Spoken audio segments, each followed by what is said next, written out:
Good evening, everyone, and welcome to Shift Happens, a panel debate about exclusion and inclusivity in the games industry.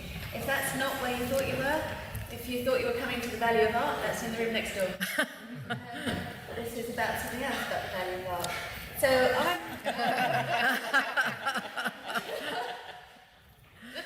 Oh, we're very sad to see you go.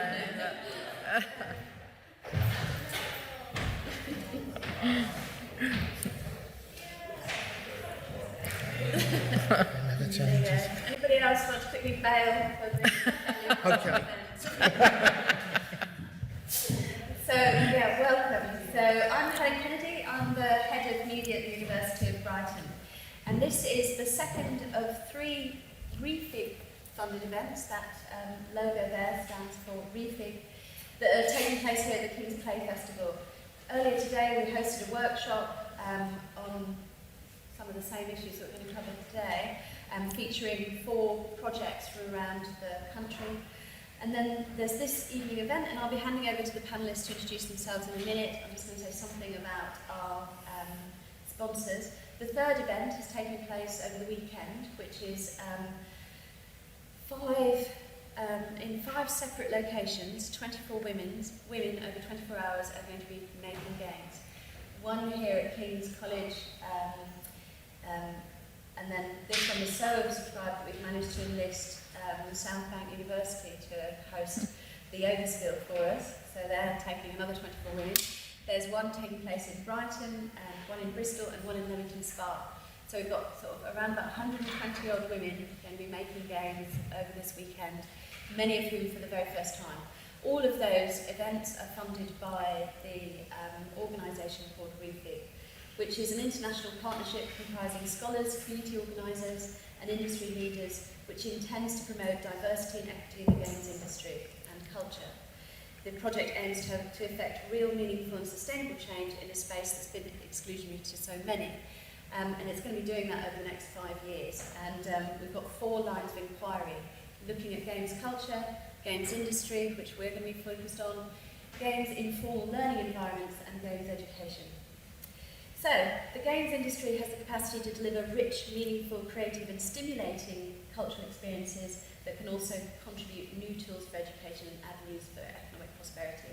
A diverse, inclusive and representative workforce will ensure that it achieves this with opportunities for all. That's our ambition. So tonight we're going to be debating around exclusion and inclusivity. And I'm going to hand over to the panel to introduce themselves, and they're going to do it in the order on the slide, so it's not to confuse you. There's going to be a bit of moving around. So we're going to start with Holly. Hello, I'm Holly. Can you hear me? Do I need to move this closer, or is it all right? Okay. I'm Holly. I am a game designer. I'm one half of a little company called Matheson Marco with my colleague Sophie. We make games. We make sometimes digital games, sometimes physical games, often for festivals or museums or arts contexts. I'm also the director of a festival called Now Play This, which runs at Somerset House every year, which is a 3-day showcase as part of the London Games Festival of innovative, interesting games and play. Okay, yes, me. Yes, I'm Mary-Claire Eisman. I'm the CEO of Women in Games. I'm also an educational consultant, an artist and a researcher. Between 2006 and 2016, I ran the BA Games Art and Design course at Norwich University of the Arts. I was also director of MA Games and Digital Innovation and Research there. During my tenure at Norwich, I prioritised diversity, and I took the course from having no female staff except for me as the course leader, and no female students to a 60-40% split. So 60% male and 40% female. And I've been recognised for my work in that area. And it's well above the national average. One of the things that I'm doing as the CEO of Women in Games is looking at how I can increase the percentage of women in the games industry through the organisation. And the organisation has a mission to double the amount of women in games by 2025. It currently sits in the last survey that's been done, 19% of women work in the games industry. This was a survey done by Creative Skill Set, but there are some problems with the survey in terms of it's not a very exact return. So we're still not actually really clear on how many, but that's where it's sitting. That's where they say it's sitting. It's the lowest of all the creative industries. So there's quite a lot of work to be done.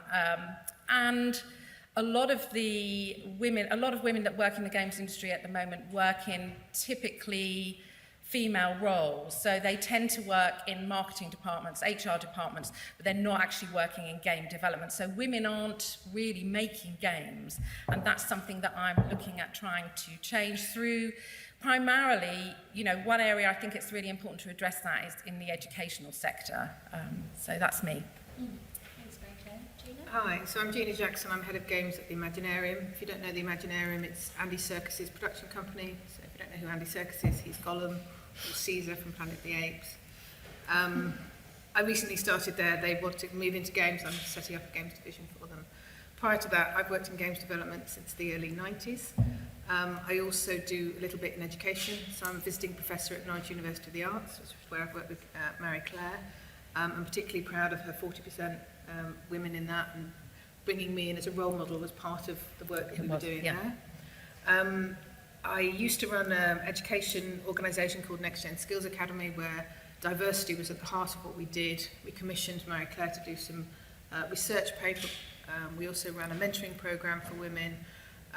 But we also developed qualifications for FE colleges and apprenticeships to try and work on diversity, social diversity, as well as just looking at women and what else we can do to try and change the social experiences of people working in games, so that it's not the same white, middle-class, university-educated men making the same shooters. Hi, I'm Chris Lowthorpe. I'm an educational consultant, a games educator and games industry researcher. I grew up in an amusement arcade, not literally in that arcade, but my parents owned it on the North Norfolk coast in the 1970s. So that was my first kind of interaction with games, which I've always loved and hated, maybe in equal measures, throughout my life. I have taught games design, games development, games studies for over a decade, first at Norwich University College of the Arts, and Mary Claire, there's a connection here, and then at the University of Abertay in Dundee.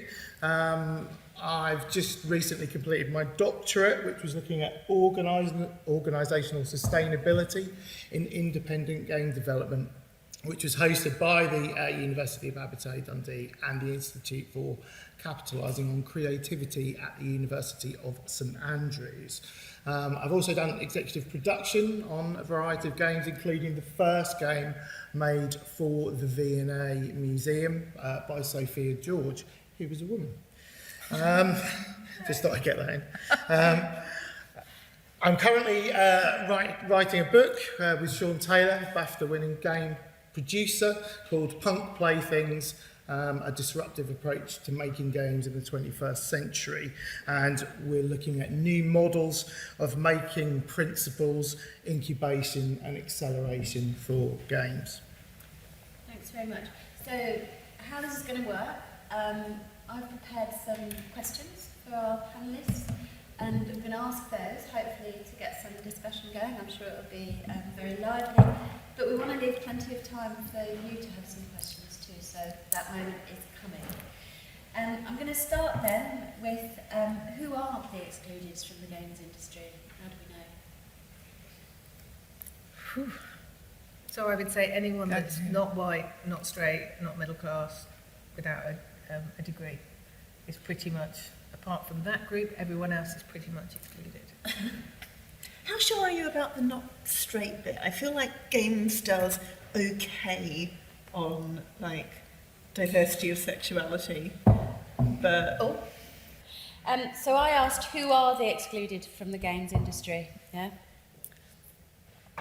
So the question was back to sexual orientation, I Yeah, think. Holly was... Yeah, and Yeah. I basically agreed on like literally everything else. But, I'm really glad that you brought up middle class, because I think the thing that gets really overlooked quite regularly is class and people's socio-economic backgrounds in the game industry.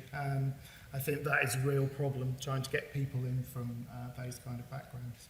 So on the sexual orientation thing, I've got no data. There's no data Yeah. collected. So from my perspective, that's just personal experience. yeah, I mean, I obviously also have no data, so Yeah, I mean, I would say that there's a need for more research in this area. I think there's a need for quite a lot more research about the games industry itself.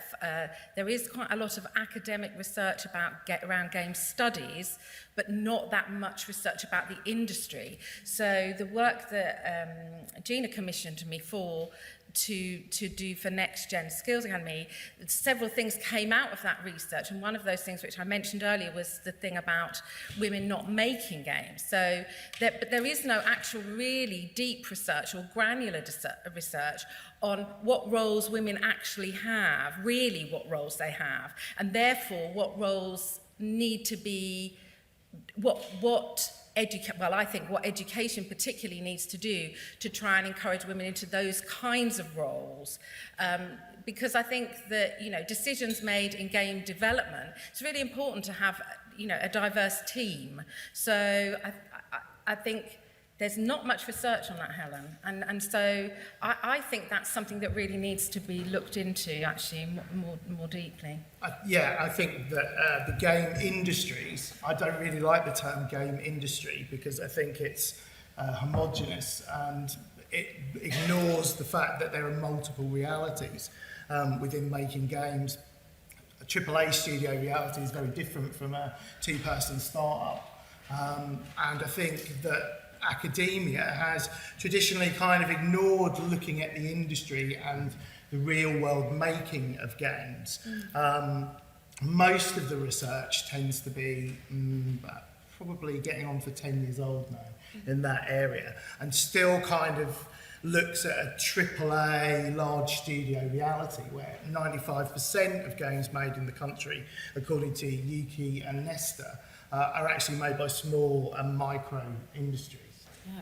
So it's a really good thing that there's a brilliant international collaborative research project that's got a whole strand Very good. dedicated Absolutely. to looking at the games industry. Just to say actually that the AHRC did actually fund a little pocket of research around games that I think was awarded in 2012. It was the first time they'd ever had a priority area in games, and I was part of a team that looked at the indie sector, looking at the constituent factors that seem to go into allowing the flourishing of the indie sector. They did have a bit on inclusion in it. I just want to go back and just ask the question of why it matters to have that we've got these people that are excluded. Why does it matter to you, to the games industry, to the creative economy, to UK PLC? Why do we need diversity? I think you said very specifically, Mary-Claire, there, we need a diverse workforce. Well, why do we? I think that there is a limit to what you can do with a particular kind of content. If you think that, say, 50%, I'm focusing here on women all the time, but that's partly because that's my area, but 50% of women are playing games, and I think that therefore the games that are made and the content of those games should reflect those players. But if you've got a team that are developing, coming up with concepts for games that don't have any women in those teams, I don't see how that perspective will come through in the content.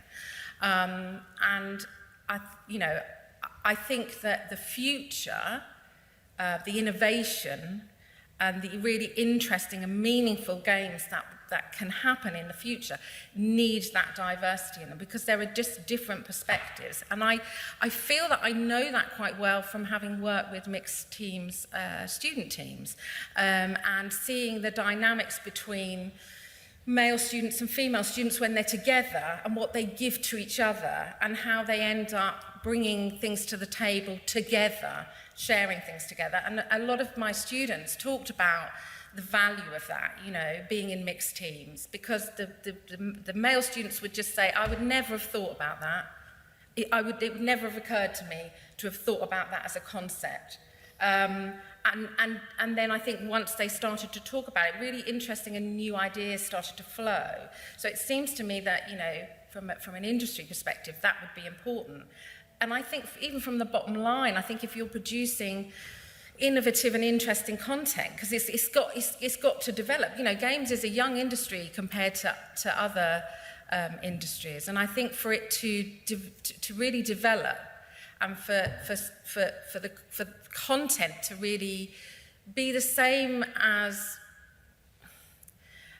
film, in the sense that film has such a longer history and has developed a language. I think for games to develop that kind of level, to that level, you need that diversity in there.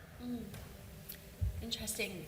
Gina, would you add anything to that? Yeah, I think it's really simple. It's a commercial decision. If you want the best product, you have the most diverse team, whether that's diversity of skills, social background, experiences, gender. It's the whole thing. They've done a lot of research in the US looking at who comes up with the best ideas, and if you have everyone who's the same, whether that's a group of women the same, or a group of men the same, or a group of programmers, you don't get that creative conflict within a team that produces the best product. So I think that's why we need diversity. We need controlled ideas and to come up with the best idea, but you want people to challenge ideas so you get the best result. And at the end of the day, most of us want to make and generate revenue so we can carry on making projects. So making the best project is the one that's been challenged the most during development. And also, like, just excluding people is bad, right? Like, that's just a bad thing. Like, you can't really go more first principles than that. Why is excluding people bad? Because it's bad. If you don't think it is, probably there's nothing that I can say that convinces you. But if there's a thing that you might want to do, that you might be good at, and that's interesting, and that can be commercially sustainable and be a thing that you can do as a job, all of which are true of games, then of course people shouldn't be unnecessarily excluded from this, regardless of whether it makes the games better or regardless of whether it makes them more commercially successful. I absolutely agree that it does, but at the same time, I think, like, even if it didn't, it would be best not to. Like, even if it came at a slight sort of commercial disadvantage, which obviously it doesn't, still probably go, well, still slightly better not to exclude people, right? But I don't think the exclusion is deliberate. Yeah. I think it goes back to that idea of I would never have thought of that. I've heard, you know, big console studios turning around and going, oh God, it was the first time we got a woman in who said, actually, should we have a female character? And again, it's that thought process. People just aren't thinking that they're excluding because they're not being excluded. I mean, this is just a little anecdotal story, but when I first took over the course at Norwich, I was trying to set up some work placements for the students, and I went to a studio which I can't possibly name, but it was in Cambridge, and I arrived, and there were no females on the team whatsoever. So I was taken into a room with the all-male team to talk about work placements for the students, and the team then said to me, actually, Marie-Claire, would you mind doing something for us? We're really pleased that you're here. We've got no women on the team, and we're developing this game, which it was a training game, and we've got to develop these female characters. And the problem is that us guys keep coming up with these characters, these female characters, and we know that something's not right about them, but we don't know what it is. Would you mind just taking a look at them? Because we just don't really know what women want to do with their hair. So we've come up with these characters, and we've put these we've kind of created these hairstyles, but we feel absolutely certain that they're not right. And so, because it was a business training game, and of course they basically got, you know, page 3 model girl haircuts, you know, they completely, but they knew it, but they didn't know how to fix it. And, you know, I just quickly talked to them, and they just said, this is brilliant, you know, this is absolutely brilliant, this is what I need. And I said, but then you really need to hire some women, or at least you need to get some of my students to come in, some of my female students to come in and do a work placement with you. And it was just as simple as that, you know, and like Gina said, it wasn't intentional at all. They just had an all-male team and they just didn't know what to do. You know, I mean, I probably wouldn't know what to do with a male haircut either, but yeah. Well, I mean, I guess I want to push a little bit harder at that question about what we're including people in. So let's not exclude people, but what is it that we're excluding them from? And maybe, do we actually want people to be there at all? So since 2011, we've had a number of things that have given us an indication of the toxicity that exists within the games industry and games culture more widely, not least of which was the hashtag One Reason Why. For those of you that don't know it, this was a hashtag used by women working in the industry in response to a question that was posed about why there aren't more women in the games industry. And so women used that hashtag to sort of make a series of statements on Twitter about exactly the kinds of experience they were having in the games industry, many of whom were easily identifiable for where they worked. So they were taking a big risk to raise awareness of some of the challenges that they face. So that's one thing, not least of which is the stories of only the year before last at the big Games Developers Conference in America, an after party being organised at which sex workers were hired to entertain the delegates. So, you know, imagine what it's like to be a woman working in an industry where you might be invited to a party where actually, you know, you're practically indistinguishable from the other people who've been hired as entertainment for the male patrons. That's not the kind of industry that you might necessarily think, well, I'll encourage my daughter to go and work here. What a nice place. Where people routinely at these conferences have their bottoms pinched by other delegates. I mean, that's not happening at a history conference, presumably. Or is it? Here is a list of places that I have had my bottom pinched. Yep, but hold on, I'll just go to my question. Certainly happens here near the White House. And the other one, of course, is the Gamergate scandal. For those of you that don't know Gamergate, I won't go into the complex history of where that came from, but it was basically a hashtag that again was used to demonise women working in the games industry for a number of reasons. And it seemed like you were eligible for these kind of this onslaught of hate online if you were female and being listened to in the wider community. So all you had to do was basically have your opinion being repeated and given authority publicly. That seemed to be one of the ways in which you were instantly subject to some of this backlash, particularly if you were pointing out anything about the sexist nature of the games industry or sexist practices in games games culture. Anita Sarkeesian is the woman behind a website called Feminist Frequency that puts together teaching tools to talk about representation of women in all sorts of creative domains. She put up a Kickstarter page to try and raise money to do one on games and literally reaped the whirlwind, leading to death threats, bomb threats, all sorts of scares, including her family details being doxed, revealed, i.e. online. And, you know, it was a series of grotesque acts of violence were done to her online. And she's got a brilliant TED talk about it. So given that those are some indicators of what this industry might have at its worst sides, has those facts changed some of your practices, or is there an issue with this industry in general? I'm going to look at Gina. Thanks. Thank you. Yes, sorry. I think from the research that we did, going almost back to Mary Claire, we did find that the majority of women who we surveyed hadn't experienced anything directly, online in particular, but they had seen other people being attacked online and they had changed their online behaviour. I must admit I changed my online behaviour and I closed down I've controlled my Twitter very much, and I say very little.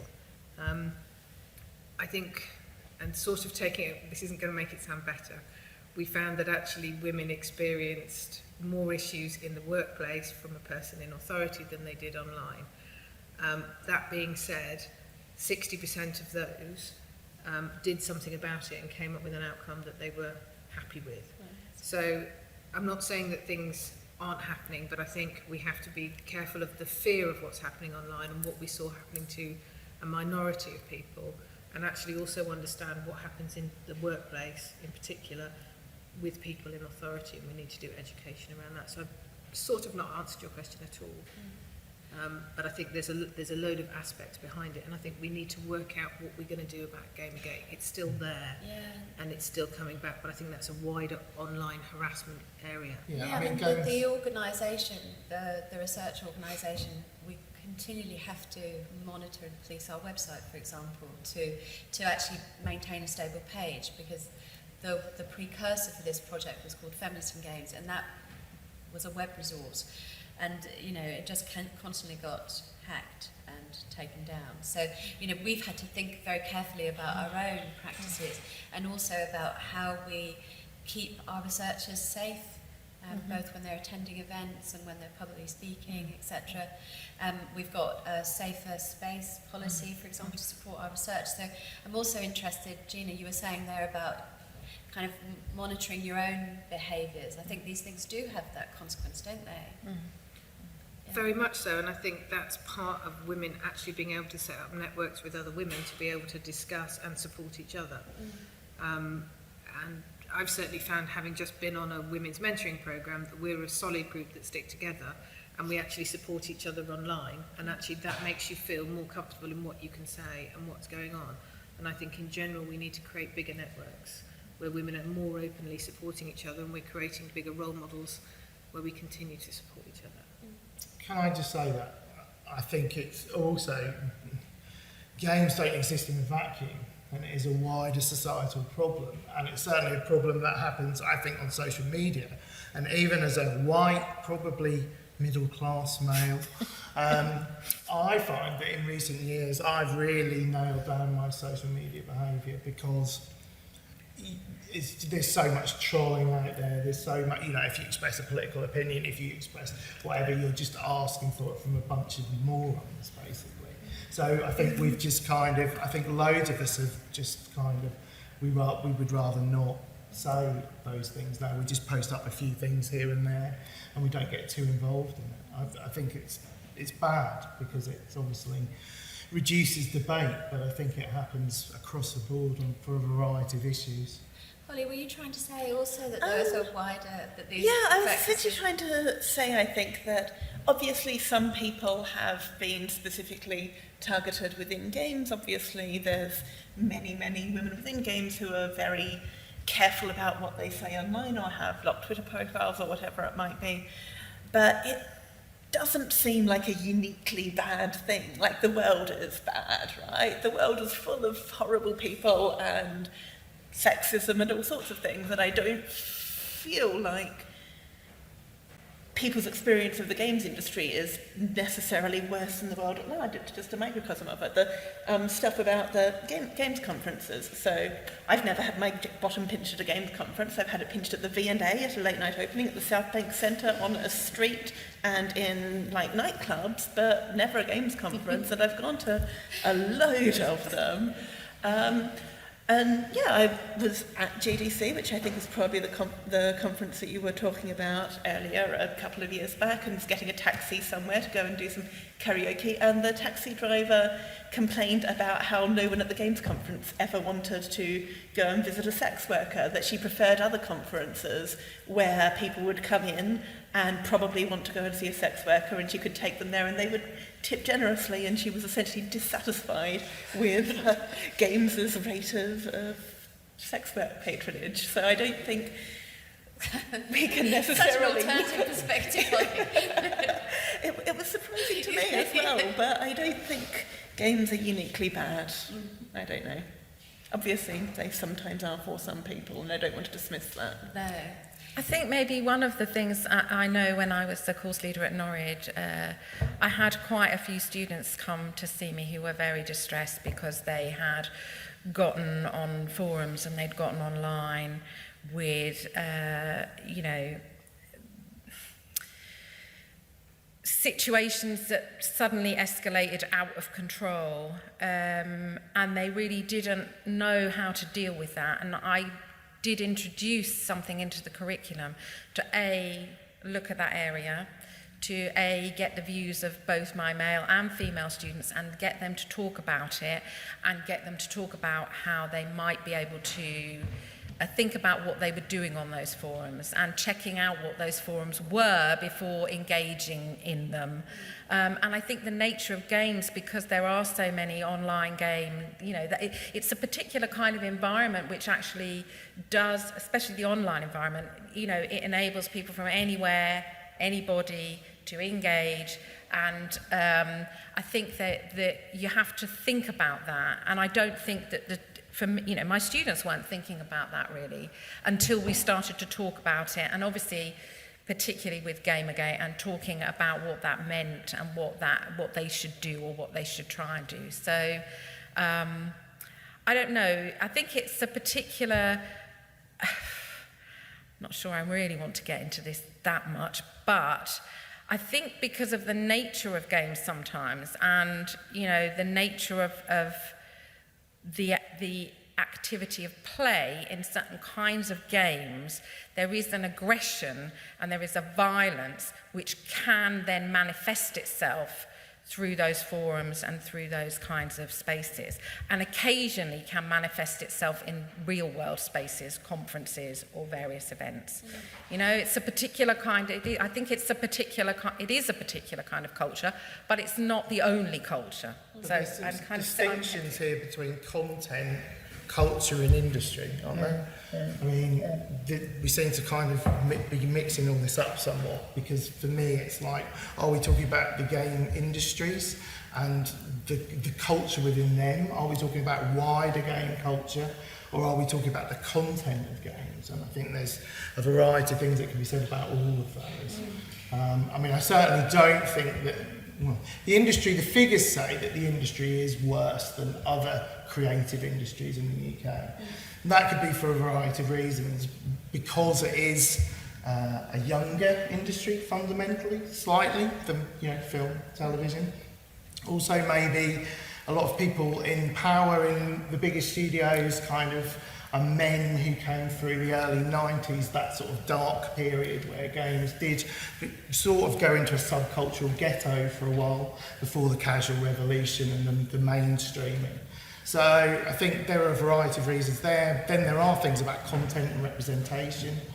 But, there's a wider societal problem without a doubt. I mean, it's not just games. I mean, the television industry has had its own series of problems, hasn't it? In regards to Louis harassment, yes, Louis Theroux, Jimmy Savile. I mean, there's a lot of, there are a lot of other areas that have issues, but that doesn't mean they should be ignored, and that means that something should be done about them. And I think when Gina and I set out to do the research, that was something we wanted to try to understand, maybe just to try to understand it a bit more, so we could think about what you could do. Yeah, so I mean, the next question really is about what can the domain of education offer to this sector, and in terms of addressing these challenges, so Gina, you might have a view on that, about what we might need to do, but Marie-Claire, you've kind of also touched on this already, haven't you? In terms of, you took it directly into the syllabus, didn't you? I took it into the syllabus and I created debate about it, and I think that did make a big difference. And I think a lot of the, a lot of the students and both male and female students carry that with them. And I think as they then move into the industry, they have that in their minds, and then they feel strongly about it, and then they do something about it. So it's also about the next generation coming through. So the things that we experience, it's about supporting that next generation to think about and then to bring in. I mean, one of the things that, I'm an external examiner, and I go and I look at quite a lot of different courses and different places, and I think that in education there's a lot of things that can be addressed through the curriculum in terms of content. here's another anecdotal thing, but I can't tell you where it is. I'm an external examiner. I went to look at some work that a course was doing. There were some females on the course, not very many, but it was 3D design, and the brief that the students were being given was weaponry. So they all had to create a weapon. And I talked to a couple of the girls, and I said, well, what do you think about the project? And they said, so it was a bit difficult, but we managed to get around it. And this one girl had created these really wonderful tribal spears that were all decorated with kind of feathers and bells and all kinds of things. And so she thought of the idea, well, she was going to create a weapon, but she was going to actually think about it in a different kind of way. So she didn't just mock up a 3D gun, basically. And I think that, within curriculum, I just think it's really important to address some of the things about representation, content in the curriculum, because then that gives both male and female students a kind of broader remit and a broader thinking about what they are creating. Yeah. And that to me is important. But both you and Gina actively went out with at Norwich and with NextGen to try and get more women, didn't you, girls involved and on the courses, by making sure even that marketing material and touch points represent, actually showed women or girls in classrooms, or content that might not just be completely male. Yeah, and I was going to ask you, Holly, particularly around the play festival and your own practices, how those help to sort of diversify our understanding of games and play. I was going to say, first, just in response to the marketing thing, that my understanding is that RMIT's games course in Melbourne has hit approximately 50-50 enrolment of men and women, and that's very good. Partly because they started putting the game design course in the design booklet of things you could sign up for, rather than the computer science booklet. And it's still the same curriculum, it's just in a different area where women come across it more. And obviously the why aren't women looking in the computer science booklet is its own issue, but like most venture solve it for games, I guess. I think people who are running festivals or curated events or covering work in a place where they're putting games in the public eye and saying to people in some way, come and play this thing, look at this thing, have a responsibility to games as a medium to try to represent the best and most interesting stuff being done, and that inevitably means trying to show games made by as diverse a group of people as possible, because you want to encompass everything games can do, right? But also I was thinking about your work with the museum sector, and the way in which that sort of gives a different sense of the creative possibilities of games. You're also talking about that, Gina, just as we were walking down the hall, purpose unnamed, about new opportunities for games design as new ways of engaging with the world, with history, through the museums, with artefacts, which I would have thought that's a contribution, isn't it, in a different way? I think it's about thinking about things in a different way and not in a stereotypical way. I think the work that I did in education was trying to make the funnel as wide as possible to encourage as many people to come into the industry from whatever background. So the course that we designed, which is equivalent to A-levels, you go from live drawing to applied maths and programming, and you have to do everything in between. And you work in teams, and you may be brilliant at live drawing and you may be rubbish at applied maths, but I bet the person who's great at applied maths is probably less good at live drawing. So you instantly work as a team at 16, and you understand your strengths and weaknesses, but you also understand the entire flow of making a game or making VFX for a film or making an animation, and that's incredibly important to be able to run that production. I think role models are vital, and for people to stand up and say, I'm willing to be a role model, even if I may get attacked for doing something that I do. And that you give opportunities where people are. People always say to me, oh yeah, but we always just hire the best person for the job. Well, yeah, but you're not interviewing the best people, because you're interviewing a small proportion of people who happen to apply for your job, because that's where the job advert, got those people excited. But actually, if you're not bringing people through FE colleges and you're not bringing people through apprenticeships, then you're not having that broadness of skill and understanding to make everything better. Yeah. So the sort of follow-on question is about those spaces that we're bringing people to. So this is a sector that's sort of known also for the 100-hour weeks, for the crunch time, for practices that aren't necessarily that family-friendly and aren't necessarily that helpful to anybody participating in them. What can we do to improve those spaces, to make them more inclusive in terms of their actual practices anyway, before we invite everybody else to the party? I mean, yeah, go on, Chris. Well, no, I was just going to say that I think a lot of game studios, particularly bigger studios, need to kind of get rid of the rational economics and start trusting their workers. And they need to kind of go down a route of much more kind of self-organising agile teams that kind of, work in particular ways. Crunch usually comes from bad development practices. And when you don't develop things on time, that's where you get it, and people end up working 85, 100-hour weeks for no extra money. I think people often talk about work-life balance, but we all know that if you work in creative or knowledge-based industries, you don't really have an on and off switch. So it's about trying to find a way to kind of balance that fact that you are always thinking about work, you are doing those things, with actually having to be in work and doing stuff. So if studios are more goal-orientated and have more flexibility in how people can work, then they're more friendly to everyone to work in. I think we've got a lot better. I think we still struggle with one of the things Chris was raising there, which is presenteeism, and that's about control.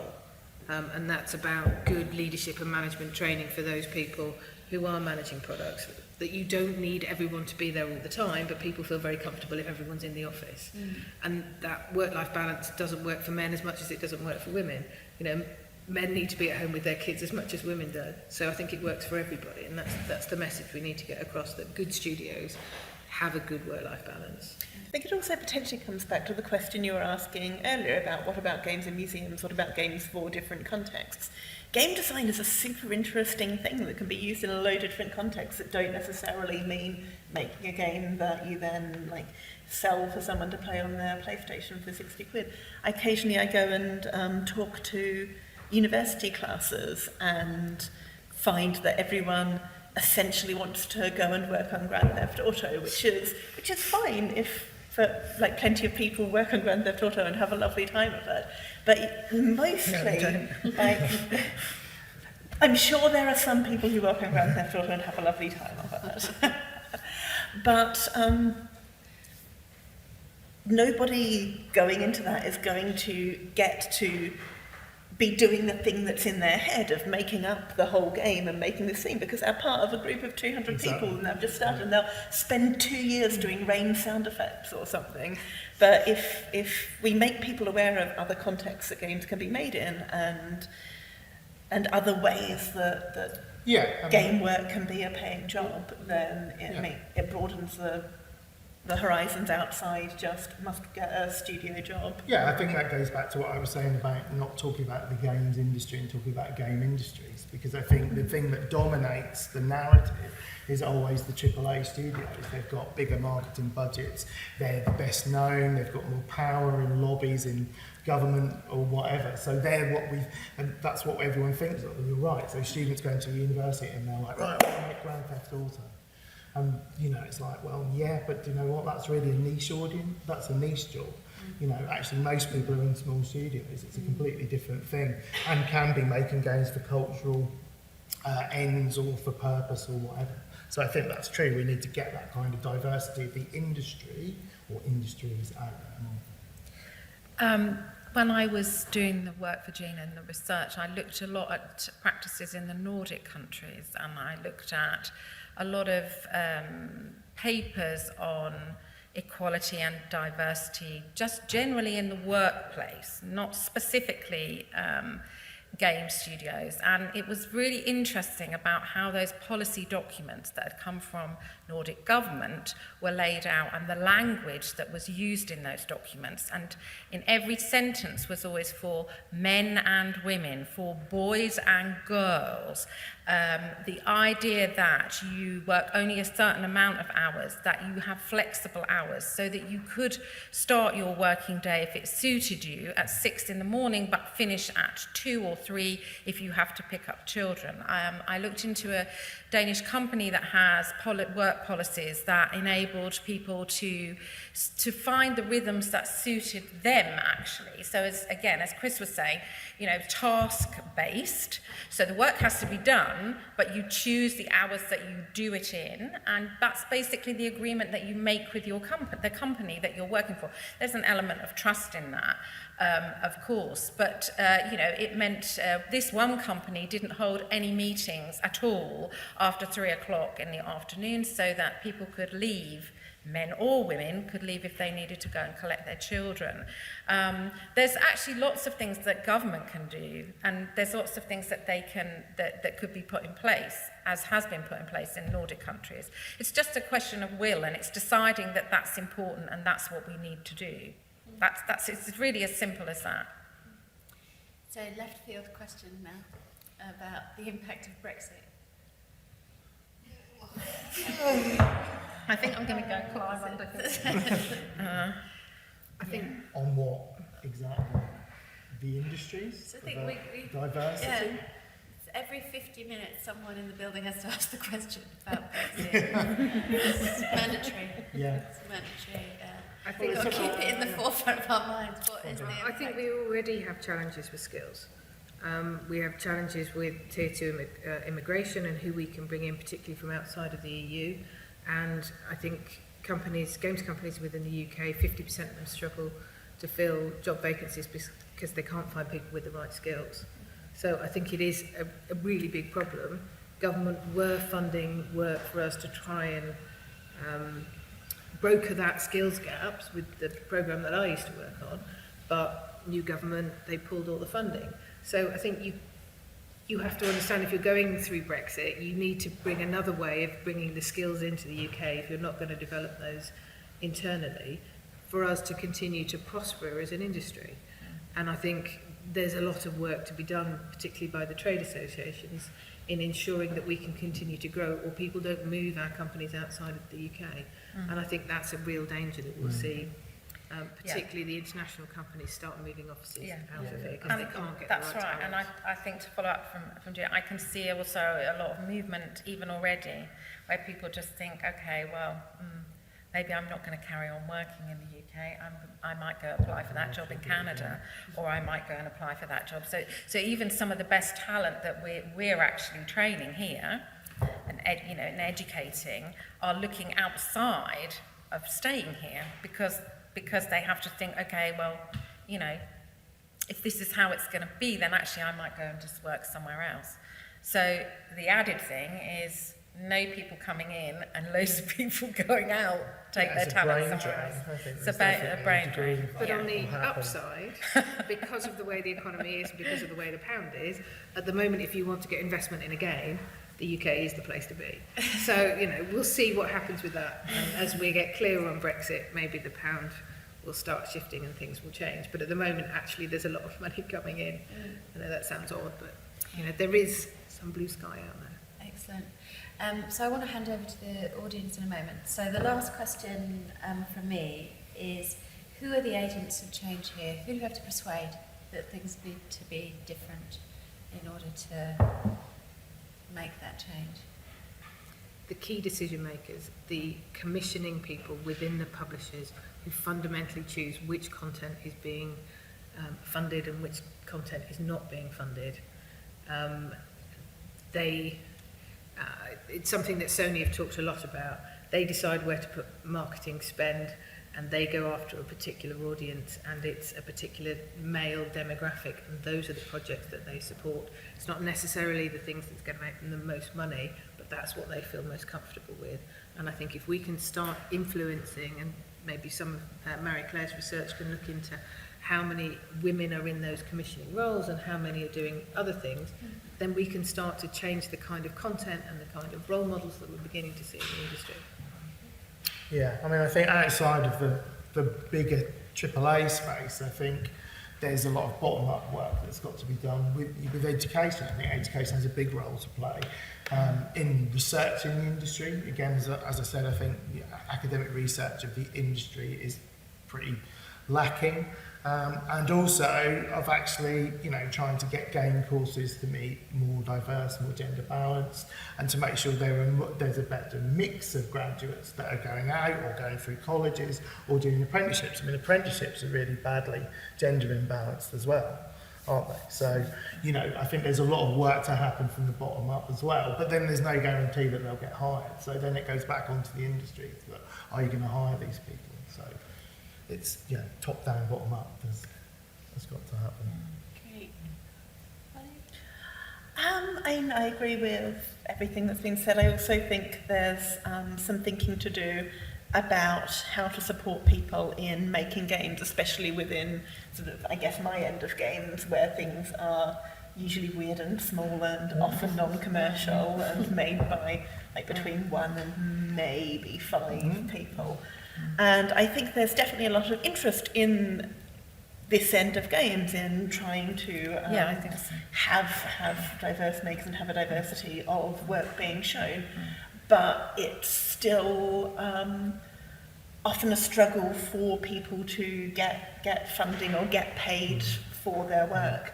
That often or sometimes you'll get things that are being curated or directed or put together, conferences or events or whatever, by people who have paying jobs, like salary jobs within universities, sometimes within different areas, who are asking marginalised people to contribute their work for free. And I think figuring out how to change the thinking around that is really important as well. How to, if we're asking someone to do something and for our event and we're getting paid for it, probably we should be trying to figure out how to pay them as well. And this isn't going to make as much difference as the sort of enormous Sony decision makers and all of the other big things, but it's something that is more within the grasp of people. Yeah, who but are I think think conversations like this. So like the Arts Council and stuff I'm like very that. in favour of arts funding for creative work, generally speaking. Yeah, and I suppose it's about getting games to be seen to but operate also in that same space also as in well, terms of isn't it? things like, for example, patronage or sponsorship. Yeah, Definitely within other industries, we see things where people have been very commercially successful in that industry also make efforts to support, not just morally, but also financially, people who are doing experimental work. So you get you're beginning to see some of that with games. So, for example, the National Video Game Arcade, it was covered recently, was struggling financially, and it was essentially rescued from closing down by patronage from some people who'd made games and really wanted it to stay open. But Nice. Just to add on to that as well, I think a really important thing is role model and seeing people who are like people who are coming through.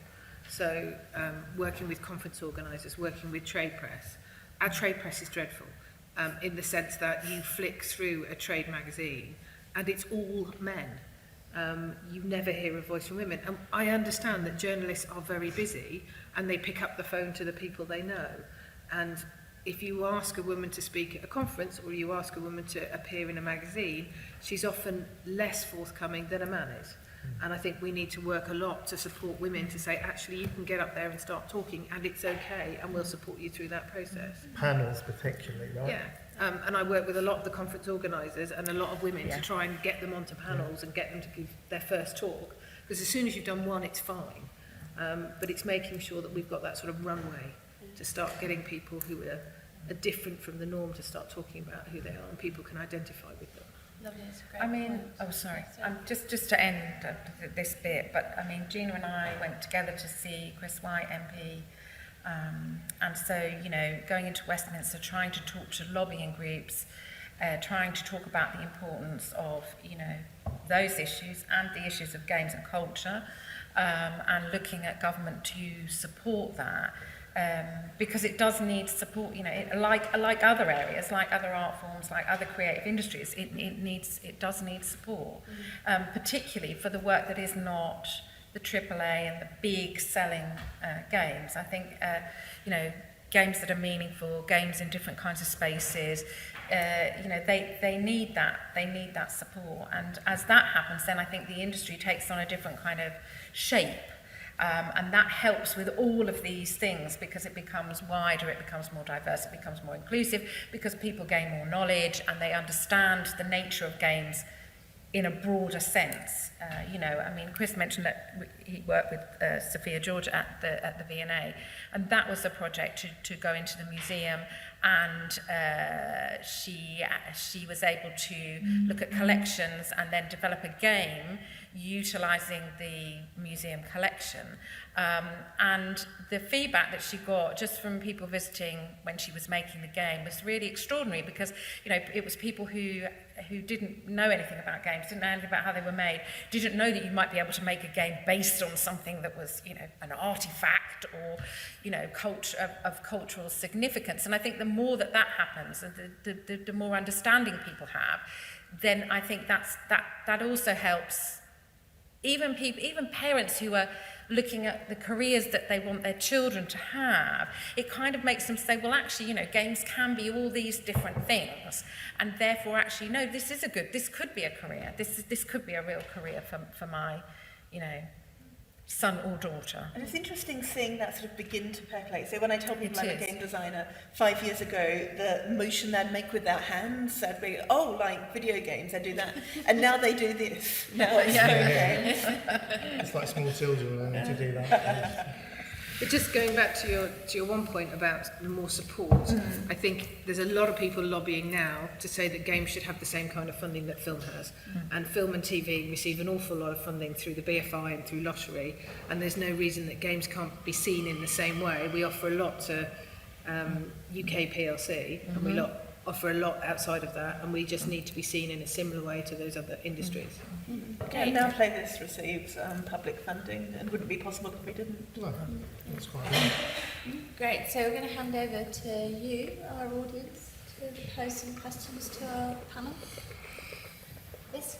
Yeah, I was just saying thank you for coming and for giving the insight of the industry, but I actually want to slightly shift the question from being it about the gaming industries to actually inclusivity and diversity, because a lot of other industries are now running, tackling kind of same problems. For example, taking banking industry, who's now working very hard on introducing women into their workforce.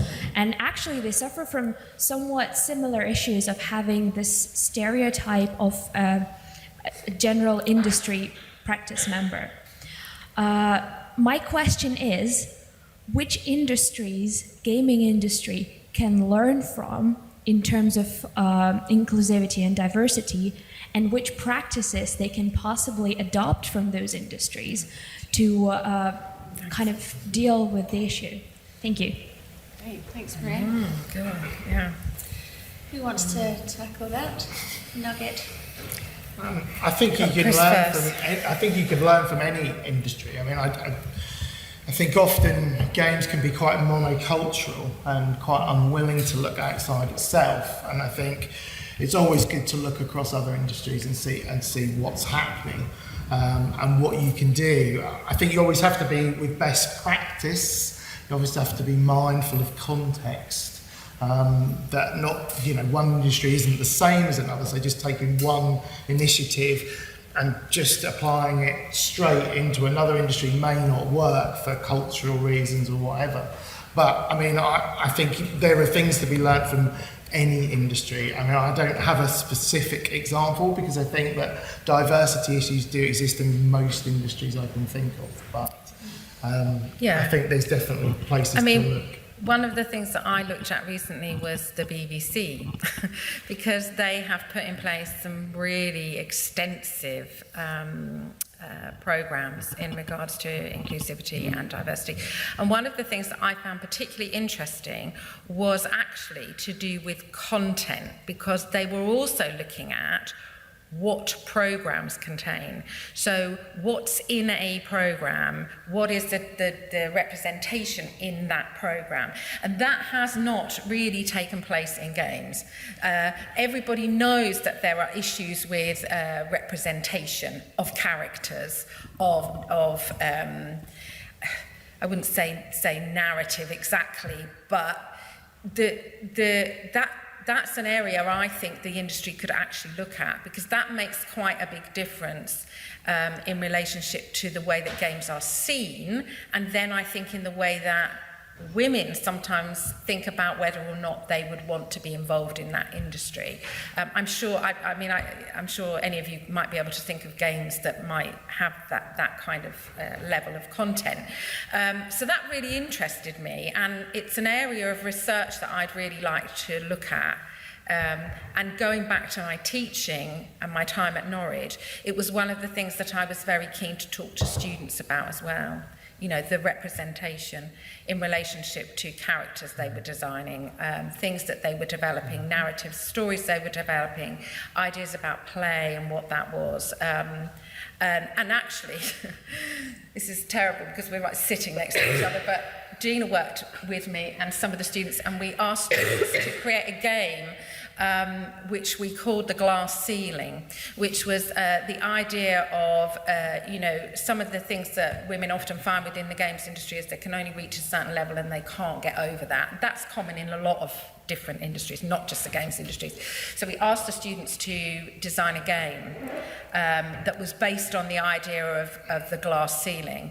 And it was really interesting because some of the ideas were quite abstract, so they weren't actually characters or narratives, but they were an idea about creating play that actually addressed that issue of not being able to get past a certain level, if you like.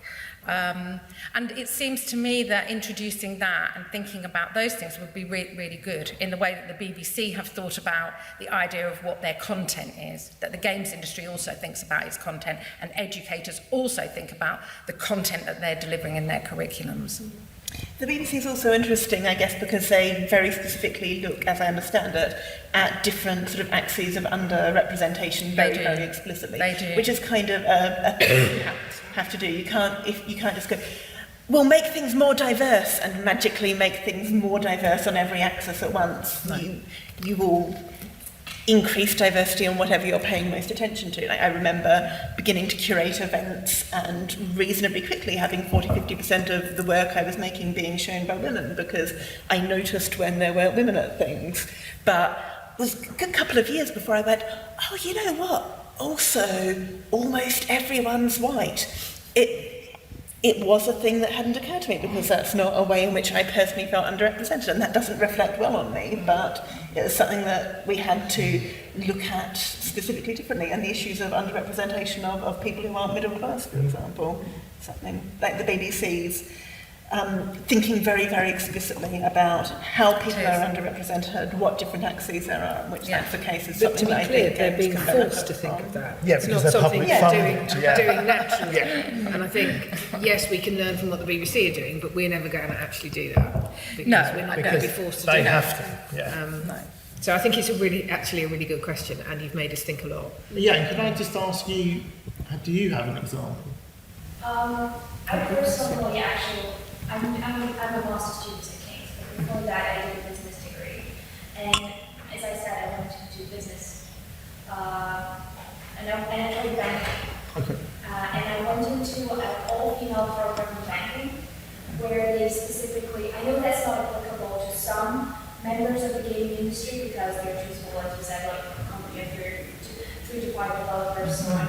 But for actually big players, they developed straight up like about 1 or 2 big internships only for females. They get distributed across the company, and they run a lot of workshops during this time when they actually females get introduced to overall what is the standing of the company, how it stands against its competitors, what its positioning, what its mission, and so on and so on. And there are a lot of trainings. So when you actually you don't only hold an understanding of the company you're in, but also the understanding of the whole industry as well, which I think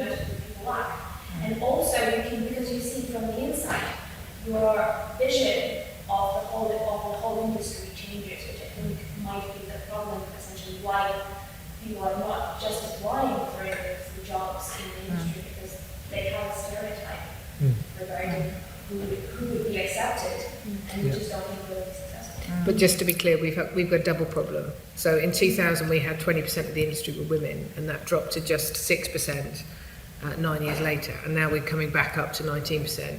So we have a problem getting women in from the bottom, but we also have a retention problem. So there are two sides to our particularly female issue. And another question, Karen. Sorry, and then we'll come to you. One down the bottom. I'll just make it short, so it's following on from that. I'm old enough to remember when photography and film were mainly populated by men who were the authors, and if you wanted to be involved as a female, you were involved as a subject. And it goes back to core feminist arguments about authorship and being the object or the subject. And so I wondered if the panel or everybody here had thought about games really inheriting that, and could we hypothesise there's a correlation between that ghettoising of women as a subject and the sort of violent misogyny that we do see in the fan cultures around our own subject area? Because I personally feel it's become a really politically important thing for women to address explicitly, because we're getting to the point where I was talking to Jessica Curry at length. You know, she's getting rape threats and death threats on a daily basis. So it's not a hypothetical question. I think it's got something to do with objectification, authorship, and subject relations. Yeah, I think that's possibly true. I mean, I suppose it depends also what type of games we're talking about again, because a huge proportion of games are kind of abstract, casual games that I don't think are part of, they're not the problem. But they're definitely, well, I don't know. I don't, it puzzles me. It seems so rarefied, unique and extreme to this sector. I think, yeah, it's amplified also by an online culture, a certain online culture, the sort of 4chan kind of thing and whatever. I think that makes it worse, but I really don't know. And I think maybe it comes back to that thing about women are not often in those studios making those type of games. There aren't women making games in there. They aren't contributing. So that kind of this isn't acceptable kind of narrative, that's not there. So those things are just being made, and to, you know, the men making them, maybe that seems okay, although it certainly wouldn't seem okay to me. But then what Donald Trump said and did obviously seemed okay to him, but doesn't seem okay to me, right? So, I mean, yeah, people have weird kind of moral views, don't they? Games is just being very audible about this stuff at the moment as well, right? So there are lots and lots of conversations around this, including sometimes people who are sort of quite high up in their companies or quite prominent, like people talking about, like explicitly talking about how to diminish the effects of sexism or how to combat societal misogyny within an industry or so on. It's a thing where you know, if you're used to being advantaged and you're not paying attention, then any attempts to redress that feel like something being taken away from you. So having so many conversations, I'm not saying the conversations are bad, the conversations are necessary, and it's great that people are talking about it and trying so hard, but that is also going to just create more attention from people who are fretful and worried that they're losing something out of it. Yeah. Hi, I'm Nigel. I teach games modelling animation effects at London Met. Not only have we slowly but surely increased our female content, we've also struggled with black and ethnic minority students to get them into the industry. For the last 3 or 4 years, we've actually run pretty successfully. We've sent a mixed team of artists and programmers to the Game Jam at Anglia Ruskin, and we've done pretty well. There's still a bit of disconnect that goes on. We get Arvok Swift coming along each year to talk about what they're looking for in the industry, and it's always a white male.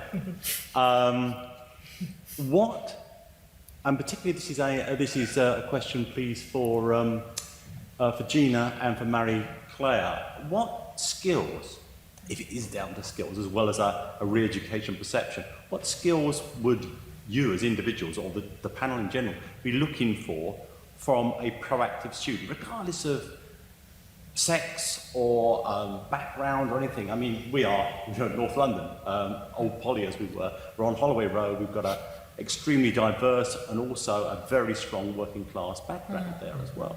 I did my PhD at King's. I'm a white middle class guy, but I'm trying to sort of re-educate myself there as well.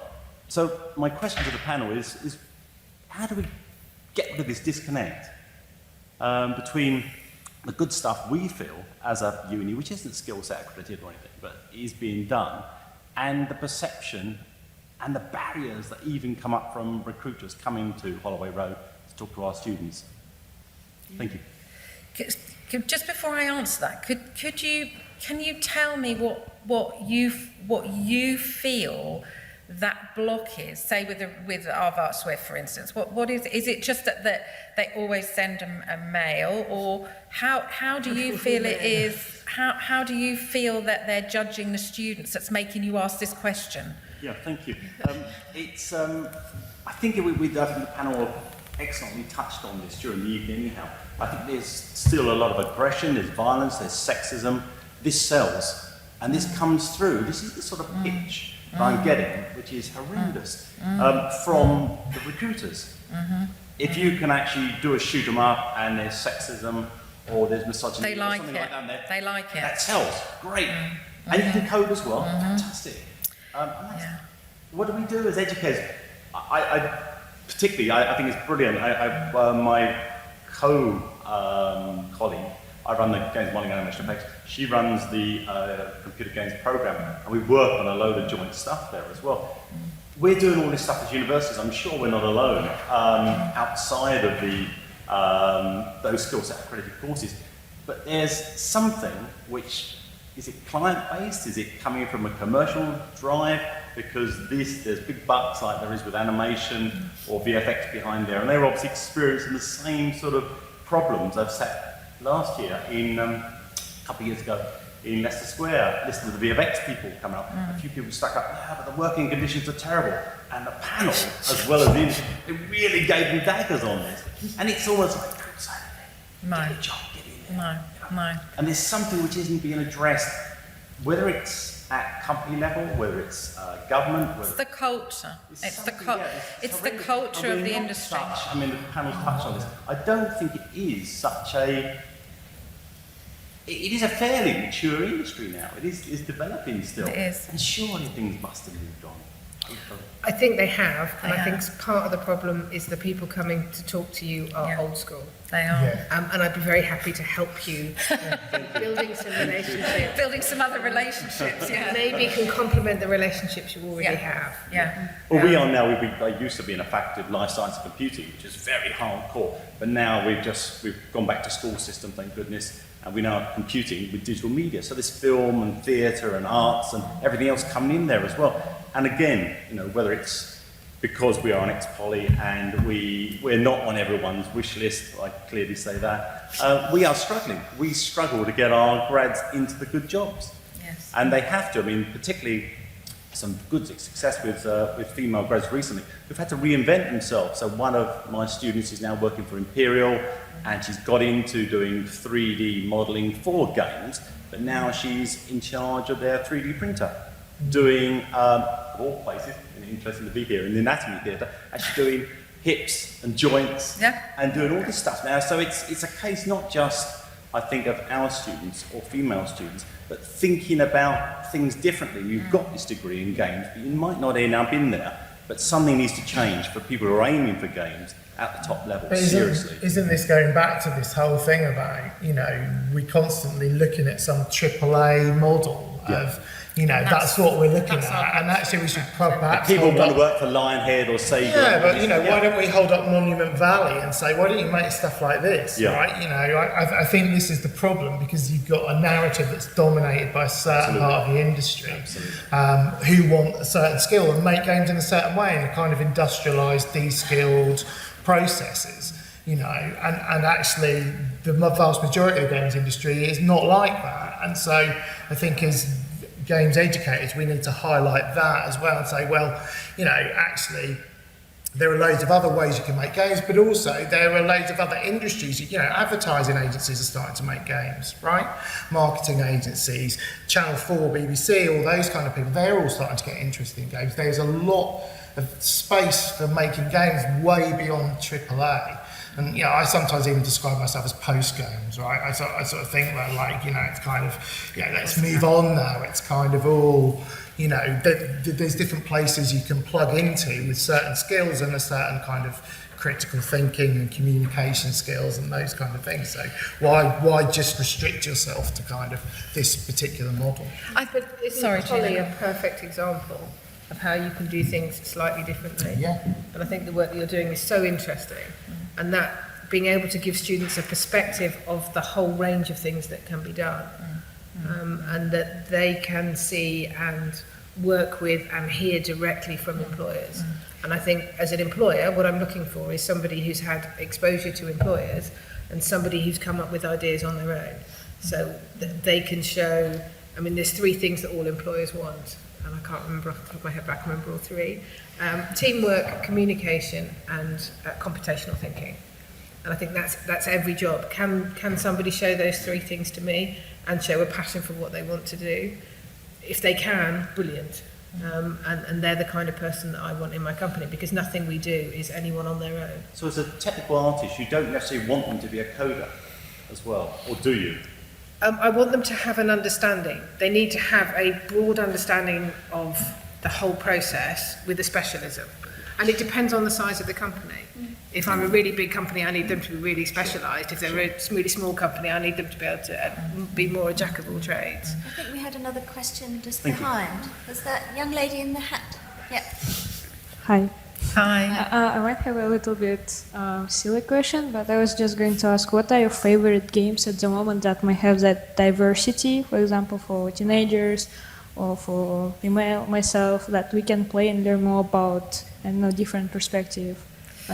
Oh, that's a good. Or, for example, I heard like in my country there is a company that they're experimenting with games. They want to put it into the company so workers could learn more about like, just develop communication within the company. So they want to insert games into the company, like corporate company. And I was just thinking, what would you advise to do in that case? So 2 questions.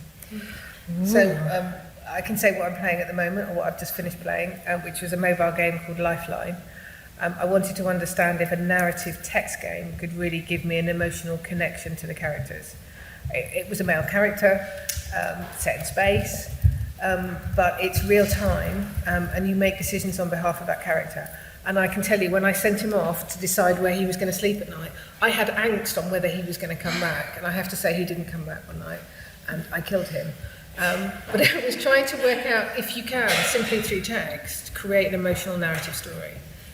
So it's not your normal console game, and I refuse to call it AAA, a console game, but it's a different way of telling a story. And the next game I'm about to play is based on somebody who's lost a mobile phone. It's actually on the Women in Games Jobs Facebook page. And all you get is what looks like a lost mobile phone on your mobile phone, and you have to be a detective and understand whose phone it was and what the story is behind them.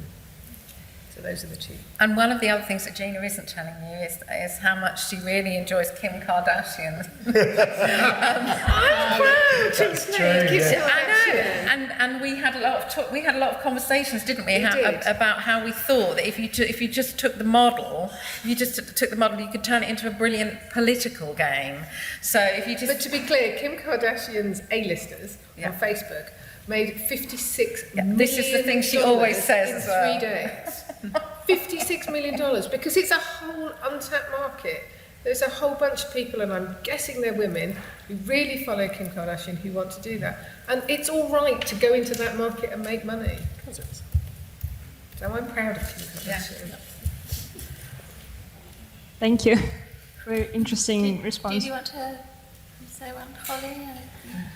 Well, in terms of mobile games, I've been playing a few things, but I can't remember the company's name.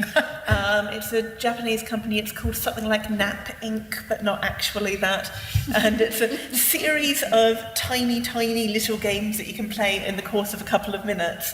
And they're just intensely charming and really, really lovely. So there's one where it's a soccer game and you're kicking a goal, but increasingly elaborate things get in your ways. Like once you try and kick a goal, it turns out actually there's a picture of a soccer goal thing over the whole thing, and you have to kick around that. And if you'd looked closer, you'd have noticed that there's another one where your mum keeps hiding your gaming device, and you have to find it without letting her back in the room. So you've got to not do anything noisy to alert her, but you've got to sort of figure out where it is from clues. Sometimes it takes a few minutes to play.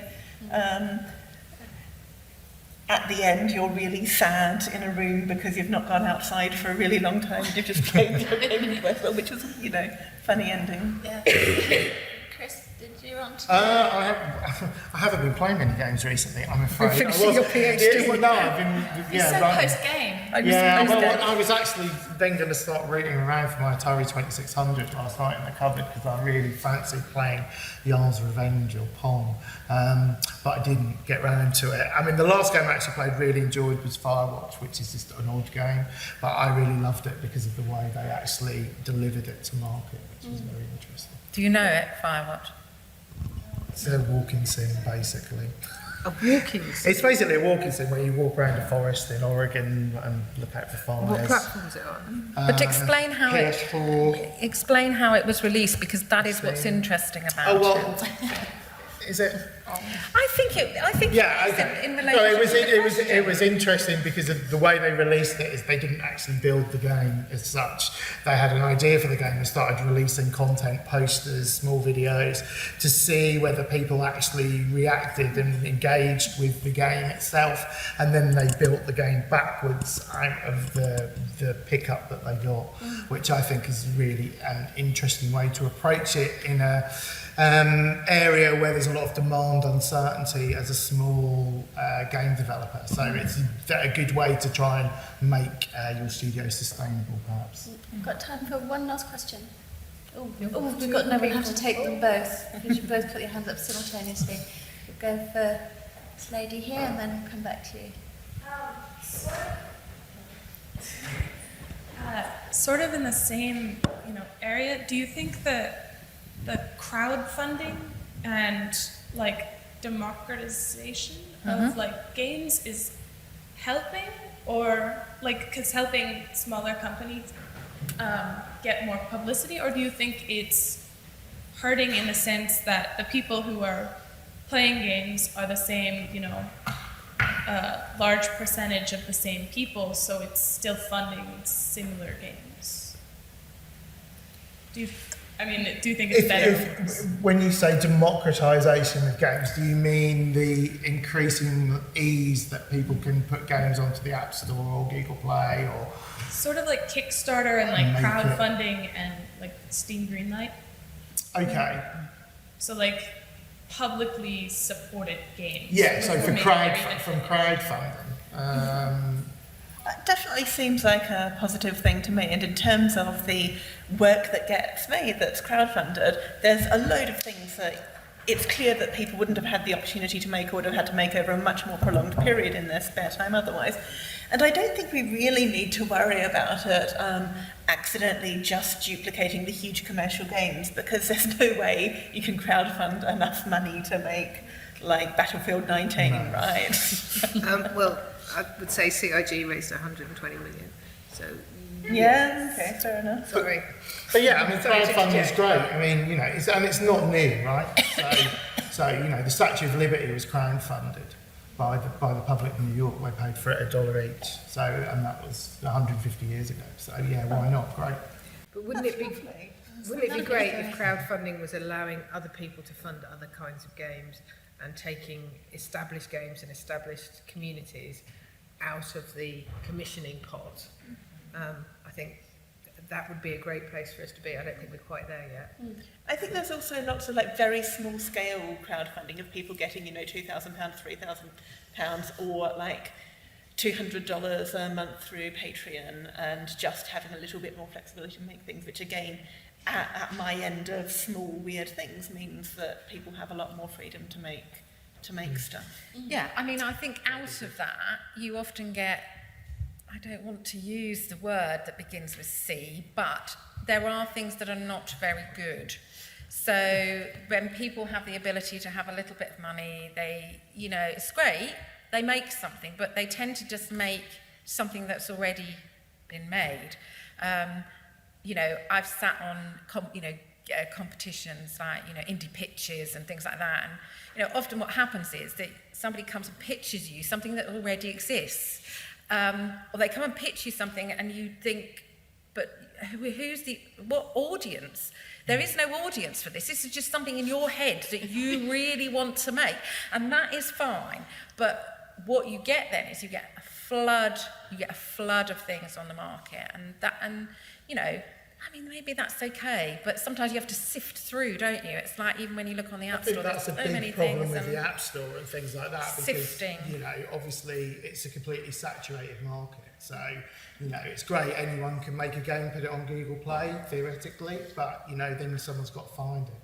And that's a difficult thing. But I think crowdfunding, yeah, can be really good for kind of helping people make games that might not get made another way. But I Okay, think because we're out of time, we're going to take our final question. Go on, no, we'll have your question. Yeah, right. This is probably too long as a question. My name is Ivan. Thanks for the beautiful panel. I just wondering, picking up on some of the things that you guys said, it struck me the use of the word industries, game industries, and kind of the opposition between the use of the label game for all of these objects, and the use instead of the acknowledgement of the fact that it's about industries. Sorry, I'll wrap it up in a second.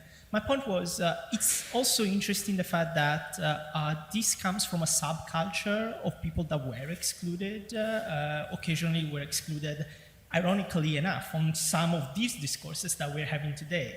Classically, the geek gamer in the 70s was not someone sexually appealing, and it's funny that objectification went into the game. So I was wondering if part of the reactionist politics of Gamergate and all the other discourses that we had, and even in the industry, it may come from the fear of emptying of meaning what originally was this ghetto created as a safe space almost for this geek culture, and how functional would be instead of communicating differently, instead of communicating we want to change your game, the rules of your game, we want to change your fun, we want to add to your fun, we want to expand, and I think that taps into the discussion between AAA and new type of industry emerging, possibly new model. I don't know if it makes sense. It's yeah, really... I'd take some issue with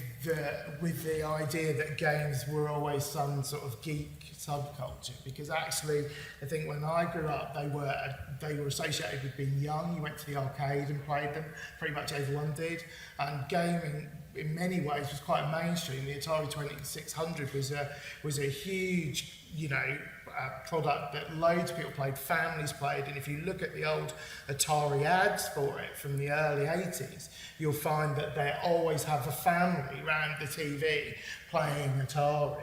And so I think there is a geek element or nerd element or whatever you want to call it, and I think there is a sense that perhaps, you know, people talk about art games and expanding games, some of that subculture may feel threatened, like it's some form of cultural appropriation. That's possible.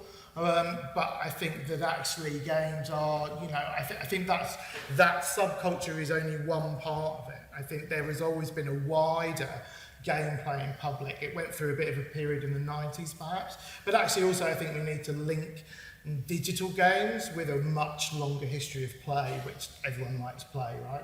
We all like to play. I think the question did make a good point there, though, about the the sort of sense of threat being about you want me to change my fun's under threat. I think you absolutely nailed it. And I think Holly, you were trying to say that as well earlier. Well, you weren't trying to say it. In fact, you did say exactly that. Didn't you? That part of what it's about that fear. Yeah. But just before we do discuss that, just to be clear, that geek culture that you're talking about, that hacker culture, was extraordinarily privileged. So these were people in the educational elite establishment messing around with code, which they wouldn't have had access to if they weren't in incredible establishments like MIT and Cambridge.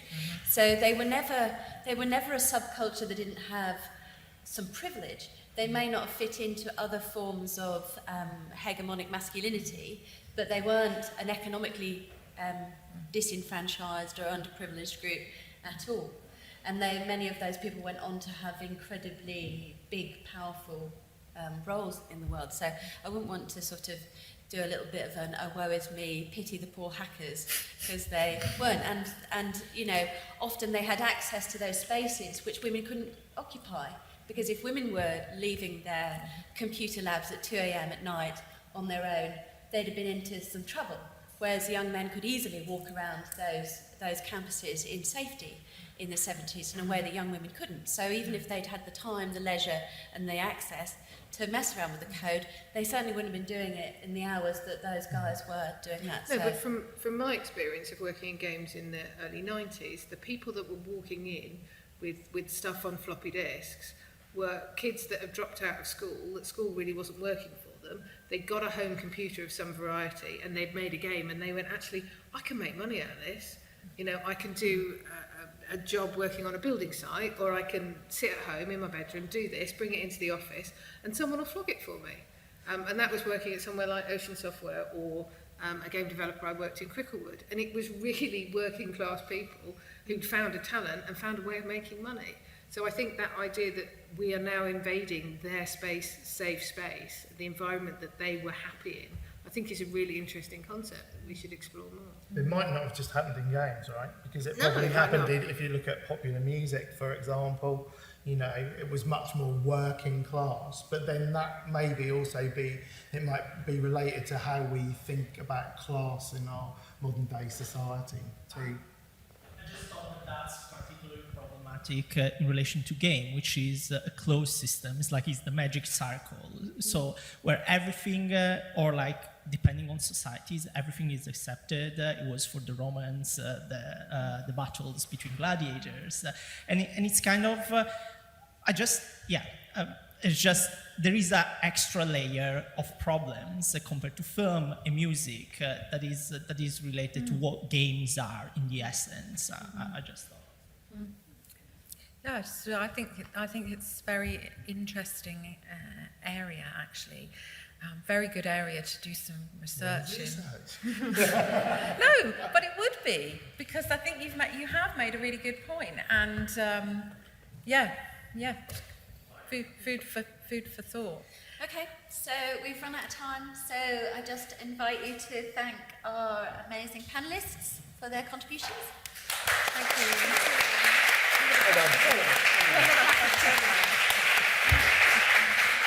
But also to thank King's College for allowing us to have the premises, and also for drinks that are about to happen, I believe, somewhere.